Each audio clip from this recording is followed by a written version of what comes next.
Sebelum saya menjawab soalan ini, kalau kita imbau kembali pada bulan Mac 2020, yang mana semua orang mula mengenali Perintah Kawalan Pergerakan.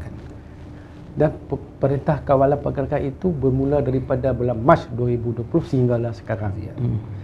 Yang mana Perintah Kawalan Pergerakan ini dibuat di bawah satu undang-undang yang diklaim dengan nama Akta 342 ataupun Akta Pencegahan dan Kawalan Penyakit 1988. Yang mana antara lain Perintah Pergerakan ini ianya merangkumi daripada aspek pencegahan.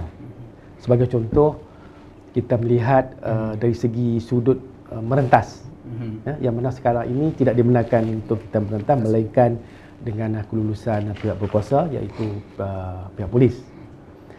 Kemudian kita melihat juga daripada sudut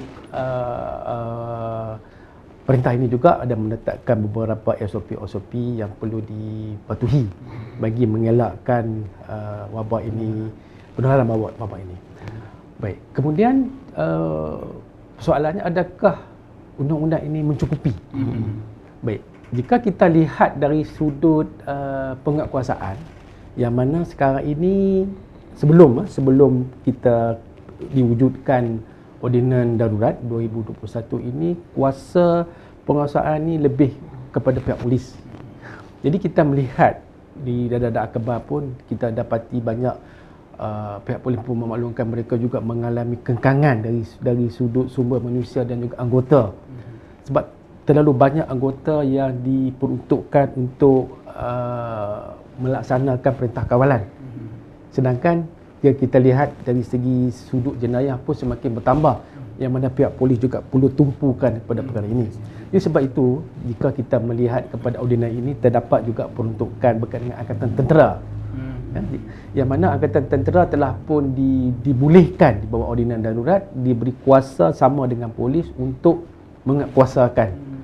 Jadi ini adalah penting. Bila mana dari segi pertambahan anggota penguatkuasaan, maka lagi mudah kerajaan untuk mengawal, khasnya dari segi rentas negeri, yang mana kalau kita lihat salah satu faktor yang menyumbang kepada peningkatan ataupun penularan wabak virus COVID-19 ini ialah disebabkan rentas negeri, salah satu yang menyumbang.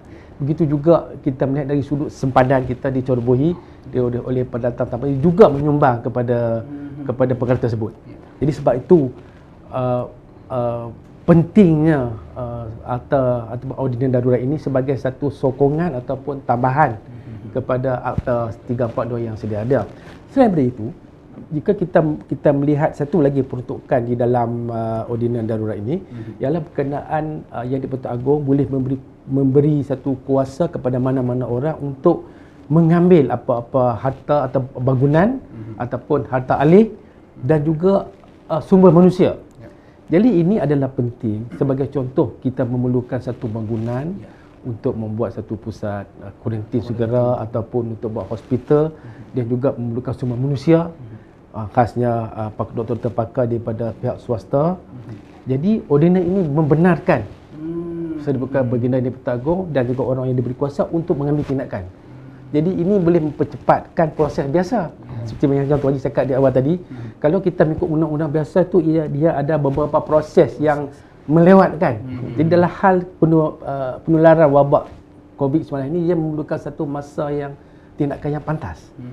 Jadi bila ada tiga perkara ini, dari segi pengamalian bangunan ataupun harta alih, tanah, sumber manusia, tentera. Jadi tiga-tiga ini bagi saya satu elemen yang penting untuk kita menyekat penularan dan juga sebagai satu sokongan. Sebab tiga perkara ini, iaitu kuasa untuk mengambil bangunan ataupun tanah, sumber manusia, tentera, kita tidak boleh masukkan ke dalam Akta 342. Sebab Akta 342 ianya adalah fokus kepada pencegahan dan kawalan penyakit.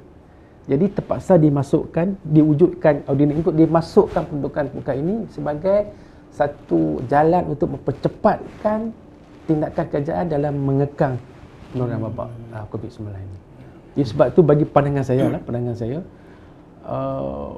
akta ini kalau kita nak bergantung kepada Akta 342 itu tidak mencukupi dalam situasi sekarang ni yang kita berada di satu gelombang yang ketiga ataupun keempat yang dah merebak terlalu luas. Jadi dengan Akta ni sebagai sokongan, saya harap dapat membantu untuk mengekang wabak penularan tersebut.